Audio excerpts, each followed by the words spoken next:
Mga nakakatakot na nilalang na matatagpuan sa gubat. Katulad na lang ng mga dambuhalang sawa at king cobra. Hanapin nga natin sila sa masukal na kagubatan. Papunta pa lang nga kami sa kagubatan, ito kaagad ang aming nakita. Napakaraming insekto na kinakain ng mga paniki. Ang tawag naman nga ng insekto na yan dito sa probinsya ay andadaro. Nakakita din nga kami dito ng kulay orange na platymantis. Kadalasan na nakikita namin yan ay kulay brown. At ito naman nga nakakita ang ating kasamahan ng isang bent-toed gecko. Dito lang nga ito makikita sa kagubatan dahil wala nito sa mga kabahayan. At iba nga ito sa mga butiki na nakikita natin sa kabahayan. At ito naman nga nakakita naman tayo dito ng isang tipaklong. Pagkain naman nga yan ng mga ibon dito sa gubat at mga lizard. Meron naman nga dito medyo kakaibang gagamba. Pinaglalaroan niya yung kanyang sapot. Akala nga namin gagawa ng double star, inantay pa naman namin. Nakakita din nga kami dito ng isang uri ng ahas sa ilog. Ang ahas naman nga na yan ay kayang mabuhay sa salt water at sa fresh water. Yan naman nga ang dog face water snake o mas kilala natin sa tawag na tangkig. Ang kanyang mga kinakain naman nga ay isda at siya naman nga ay nagtataglay ng mild na kamandag. Pero hindi naman nga kayang pumatay ng tao ang kanyang kamandag dahil para lang nga ito sa kanilang mga pagkain. Nakakita din nga kami dito ng kakaibang centipede. Napakahaba niya at payat ang kanyang katawan. Medyo nakakakilabot nga siya dyan tingnan pero pinabayaan lang nga namin siya dyan. Gawa ng nandito naman siya sa kanyang natural na habitat. Nakakita din nga kami dito ng isa pang ahas. Siya naman ang Northern Triangle Spotted Snake. Yan naman nga ay walang tinataglay na kamandag. Nadikita naman nga ng linta yung kasamahan natin dito.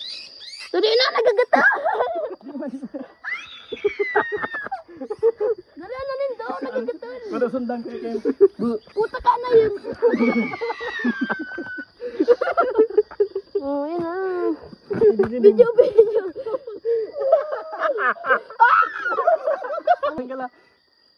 Habang buhay na yun dyan.